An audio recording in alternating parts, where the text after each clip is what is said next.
Hey there, welcome to Broadband Deployment News. T-Mobile is launching 2 new areas where they're going to have fiber service. Yeah, fiber service. Who knew? Be right back.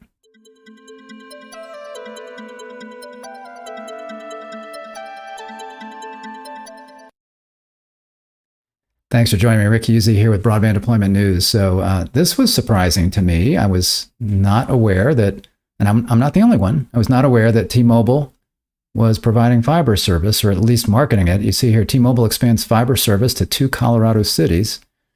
This is in light reading. T-Mobile is expanding its fiber ambitions. The company said it will soon be offering its T-Mobile fiber service in Pueblo and North Glen, Colorado, following its launch of the service in parts of New York City in 2021. So I totally missed that.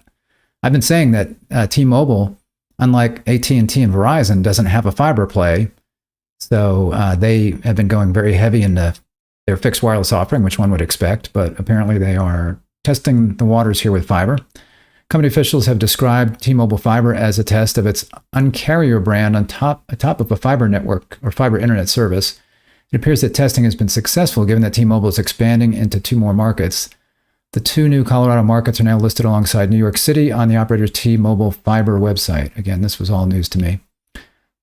So here's a tweet from someone where they were talking about the fact that they're excited about it, but they're apparently not everybody there knows. So it says, got an item in the mail on Saturday for T-Mobile Fiber coming to North Glen soon, which led me to call T-Mobile on information of it. And Sport Tech had zero idea of what I was talking about. That happens sometimes. Being in marketing, I know sometimes we're ahead of things, and sometimes even ahead of the sales department, which is not good, but sometimes that happens. Unsure if you're not letting your support techs know of items, and then T-Mobile Help says North Glen is one of the select locations T-Mobile Fiber is coming to soon. You can sign up as it becomes available right here, and then they've got that. What I thought was interesting here is, let's see if I can bring this up somewhere. Yeah, here it is. So it says, it's hard to see, isn't it? So that was that exchange we just saw, but then the guy says, thank you, I much appreciate this information. Once it's available, I will most definitely be signing up to get all signs of Comcast out of my life finally. So this is somebody where T-Mobile's going into an area where Comcast already is apparently, and they're not a Comcast fan. So we'll talk about here in a minute where T-Mobile is rolling out their fixed wireless service in certain areas that are competitive. Let me get back to the story here. So T-Mobile Fiber is a new offering we're exploring to help bring additional much-needed connectivity to more people. We're delivering home broadband service over fiber optic lines using local fiber providers' fiber optic networks in New York City, and Pueblo, Colorado, and North Glen, Colorado. So they are not, again, unlike Verizon and AT&T, they are not building their own fiber networks. Now, I said that about AT&T. AT&T is actually partnering with another company, I forget the name of it, where they're going to look at being partnering with them and being a tenant on an open access network where they don't have to build the fiber infrastructure, but obviously they have fiber all over the place. So AT&T is very familiar, got lots of fiber in the ground. They also have lots of DSL in the ground, so they're trying to do what they can to get more fiber out there. So AT&T is looking at partnering with another operator that will be building these networks and doing, as I mentioned, open access, where AT&T will be one tenant on there, and then there'll be other providers that can ride that fiber. Well, in this case, T-Mobile is riding the fiber of these other providers. So it says, according to the financial analysts at New Street, the company partnered with Pilot Fiber in New York City to sell 950 megabits per second connections and is currently covering 700 buildings with the service. T-Mobile said its Intrepid Fibers network in Pueblo and North Glen. T-Mobile officials haven't said much about the company's fiber strategy, which may be why I was unfamiliar with it. It's another tool in the toolbox, T-Mobile's outgoing networking chief Neville Ray said. We continue to evaluate. We're trying to figure it out. The fun piece is when you put the T-Mobile brand and distribution and what we stand for on a fiber opportunity, that's the piece we're really trialing and testing to understand how powerful could that be for our business. So whether they continue to look at other operators to partner with on the infrastructure, or maybe at some point they'll decide, you know what, in some areas we'll build our own. It says here there will be places I'm sure that model does not make sense, or there will be places I'm sure where that model does make sense. Now, that may be talking about areas where there is another provider that will allow them to be on the service. It could be open access networks, like I said. AT&T is partnering with somebody, and AT&T will be a tenant on there, but that doesn't mean that T-Mobile can't do the same thing in that same area. T-Mobile can provide their service with their brand, and whatever extra services they want to put on there, that can be delivered over that broadband connection on the same networks that AT&T would be using if it's open access. So that's interesting there. Then there's this story here. This was in Fierce Wireless. T-Mobile names the two fiber companies it's working with. Now, we just read about that, but I wanted to point out, again, I'm not the only one. It was surprising yesterday to learn that T-Mobile is beginning to offer fiber broadband in 3 locations. Yes, it was surprising to me. And then they name the two companies here again, Pilot and Intrepid. And it mentions here some additional information on pricing. So eligible customers can get T-Mobile Fiber, 500 megabits per second for $55 a month, or 1 gig for $70 a month. And that's right in line with what you're seeing from other providers that are providing the service in areas, especially in areas where there is already competition. You look at $70, $80 a month for gig service. And maybe, again, something like this, like $55 a month, $60 a month for 500, or like a half a gig. Customers who pre-order today can get their first 30 days free. So that's another little thing they're offering. T-Mobile's fiber website says it's adding new fiber optic internet locations regularly. Well, they did the thing in New York apparently in 2021, it said, and now they've got these 2 other locations because they have an operator that they were able to use that already has existing infrastructure. So whether or not, and there's information here on Intrepid Fiber and on Pilot Fiber that you can read. I went ahead and linked to all the articles that I'm talking about today in the description of this video, so you can check that out. And then one last one I wanted to show here. This is, again, from Light Reading. T-Mobile's fixed wireless targets areas with low or limited congestion, says this study. So that's something we've talked about in the past, in that T-Mobile is, their primary offering is mobile service. That's how they got started, was with mobile telephone service. They now have fixed wireless broadband, which is using mid-band spectrum, which is in that sweet spot of spectrum where you can go pretty far distances and have the ability to get through some obstacles like walls and whatnot with this mid-band spectrum, unlike millimeter wave spectrum, but it's still pretty fast. It's not, you can't easily get gig service, but you can get pretty fast service that would be considered broadband with today's definition. In addition to reaffirming that T-Mobile's fixed wireless access subscribers continue to skew rural, new data from OpenSignal also found that the vast majority of those customers are concentrated in areas with little to no mobile network congestion. So one reason they skew rural is because that's maybe areas where there's not a good provider already. So maybe there's only DSL service and it's slow. So, or maybe there's somebody has only Comcast that's available, and like we saw this one guy who wanted to get the T-Mobile Fiber, they might go with the T-Mobile 5G if they were not happy. And there's always pricing considerations because T-Mobile was offering their fixed wireless access. I don't know if they're still are, but like $50 a month, no usage charges, no contract. You can pay month to month. So it's very attractive for somebody who maybe comes off of maybe a Comcast plan where they were tied in for 1 or 2 years and the price kept going up. And they haven't been happy with the service for one reason or another. So T-Mobile is taking advantage of some of that, but certainly in these rural areas is where they're going to have the biggest take rate. About 96% of T-Mobile's fixed wireless subs reside in zip codes with low or limited congestion, and just 4% of customers are in zip codes that are heavily loaded, said Moffett-Nathanson, an analysis that they did. So, and I mentioned before that I can get it here in my home, but I've got Xfinity is available to me, and I've had that before. I've got AT&T now, that's available. I've got gig service here, symmetrical gig service. But I could get T-Mobile. When I go to click to order it, it says, hey, hurry, it's limited, because basically what they're doing is trying to limit the number of customers they can take in an area on fixed wireless so that they don't oversubscribe so much that it impacts their entire business, especially their mobile service, which is their cash cow kind of business. So, there are going to be areas where they won't take orders.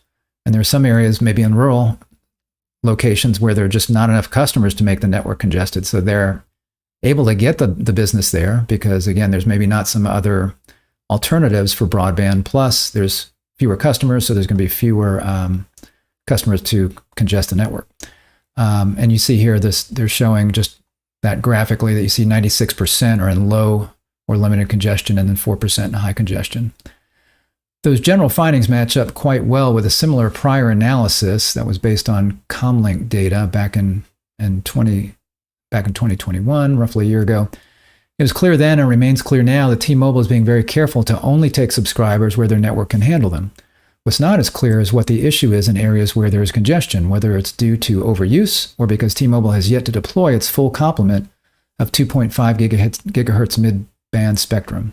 So, in other words, do they have enough spectrum where they can get a lot of customers, or it's just like so many people have signed up? And like here again, in this area, in the Atlanta area, they're not going to be able to sign up as many people because there are a couple of competitors out there. So there's that would prevent them from getting over congested right now here. So I can still get service here. But there may be areas where there's only one competitor maybe and lots of potential customers where they're not able to take service or not able to sign up people. It says here, but those pieces of the fixed wireless access puzzle are important.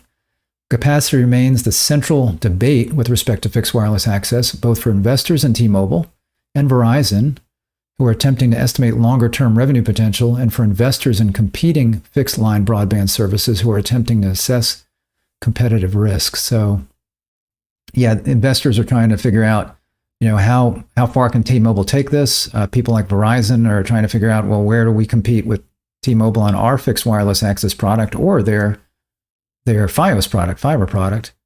And then again, investors in competing fixed line broadband, like whoever it might be, Xfinity or any other broadband provider, is what kind of competitive risk is this, and how far can T-Mobile take this, and how many subscribers can they get? OpenSignal's latest data, Moffett said, is an affirmation that T-Mobile is doing a sensible job of network management by focusing on areas where it has capacity to accommodate fixed wireless subs, but it also speaks to the capacity questions swirling about fixed wireless access. T-Mobile is clearly aware of the issue and is managing appropriately around it, Moffett wrote. And AT&T is doing the same thing. AT&T is really focusing very little on fixed wireless. They're focusing more on getting fiber deployed, and again, looking at this partnership that they had with this other company that's going to be doing the broadband builds and the open access networks, because they don't have as much spectrum as T-Mobile does. So they're really not promoting 5G access so much at AT&T. Meanwhile, T-Mobile continues to expand the reach of its fixed wireless service. It's currently available to more than 50 million households. Now, I wanted to take a moment to stop there, because that 50 million households that it's available to is not necessarily available to, because if that 50 million includes the entire Atlanta metro area, for example, they can't take everybody in this area. Even though it's available to everybody, they probably can't take it because the network would get congested. So they got to cut it off at some point. So they may be passing 50 million households, but whether or not 50 million households can actually get it, that's another question. Up from about 30 million roughly a year ago. So they were passing 30 million a year ago. So you can see they've made a lot of progress. T-Mobile, and not just in passings, but in customers. So T-Mobile added 524,000 fixed wireless subs in just the fourth quarter of 2022. That was down from 578 in the prior quarter for a total of 2.64 million. So that's still a lot. So they've now got 2.64 million fixed wireless subscribers. So that is a lot of internet customers that are getting broadband service from them at home. Reasons for subscriber deceleration remain murky. This is from this is from Moffett again. He believes churn in the wake of some anecdotal reports on service consistency is certainly playing a role. Notably, Moffett points out that T-Mobile's fixed wireless FAQ has adjusted the service's typical download speeds from a range of 35 megabits to 115 megabits per second download to a range of 33 megabits per second to 100. Wait a minute. Sorry, this is all download. So from a range of 35 megabits per second to 115 megabits per second to a range of 33 megabits per second to 182 megabits per second. So to me, there's not that much of a difference there. In fact, it's gone up. So it's a little bit, just slightly lower on the low end, but it's quite a bit higher on the high end. So 35 to 115 went to 33 to 182. Now that would be from the addition possibly of new spectrum or updating equipment on their towers. Are they using a true 5G, completely 5G network across the board, or is there some old LTE network, core network there? So I guess that could be a question. He isn't sure if this is due to capacity constraints that limit the number of homes T-Mobile is willing to take on for fixed wireless access, or if there's a runoff of initial pent-up demand, and it's probably a combination of both. So, as they hit certain areas where people are like, I'm fed up with my internet provider, they're only going to get so many of those, like an area like this in the Atlanta metro area. There are other areas where the pent-up demand would have been really high because, again, there was only slow internet there, maybe DSL at best, or satellite in some cases. Sometimes that's all people have are satellite. So I think it's probably a combination of those two things. But any recent deceleration hasn't altered T-Mobile's current forecast of having between 7 million to 8 million fixed wireless access subs by 2025. Offit said that suggests a run rate of roughly 500,000 subs per quarter. And it talks about the competitive picture here. OpenSignal's latest data also found that T-Mobile's fixed wireless service faces stiff competition in most markets. About 46% of T-Mobile's fixed wireless footprint faces off against both fiber to the premise and cable competition. That would be my area here. 43.2% against cable without fiber, and 7.7% against fiber only. Just 3.2% of T-Mobile's fixed wireless access service areas don't compete against cable or fiber, the data found. So again, those are the areas where they're most likely to get customers, most likely to be less congested because there's fewer people probably living in those areas. So it all tracks. Notably, penetration of T-Mobile's service has increased the most in areas with markets with the least amount of robust competition, Moffett noted, and you would expect that. Less competition, they're going to get more customers, more pent-up demand.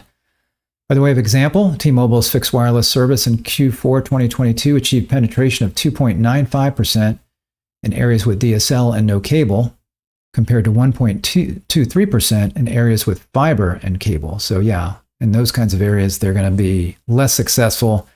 The only reason somebody would go to T-Mobile would be price, and probably the quality of the service, but most likely price. So if you've got fiber there and if you've got two competitors, fiber and cable, got the choices between them, it might be price that's driving them there. Okay, I can get what they're telling me is fast internet for $50 a month, and it's going to cost me 60 or 80 or whatever with the fiber provider, and it's going to cost me, $100 with the cable provider, whatever it happens to be. So it could be price that's driving some of that. All right, so again, news to me, maybe to you, I don't know, but so T-Mobile in the fiber business, kind of putting a toe in the water by not building their own infrastructure and piggybacking off of the infrastructure of some other providers. Whether they continue to do that, whether they start to look at deploying their own fiber is a question. I don't know what they do. I'm assuming they have to have fiber infrastructure of their own, maybe because of all of their mobile technology and all of their fixed wireless access technology. I'm assuming they've got some fiber backhaul, front haul, whatnot, going from place to place. So they're probably familiar with fiber, but they have not done fiber to the premise themselves. So whether they continue to explore this with partners, whether they maybe take another step in the water and do their own infrastructure, that remains to be seen. So they say they're deploying it regularly, but they've got 3 locations now. We'll see how that goes. Thanks for joining me if this was interesting or helpful. And if you were like, wow, I didn't know T-Mobile did fiber, and now I do, if you'd click the like button, I'd appreciate it. If you're not subscribed, click the subscribe button, click the little bell to be notified when I'm live. Thanks a lot for joining me for Broadband Deployment News. I'll see you next time. Bye-bye.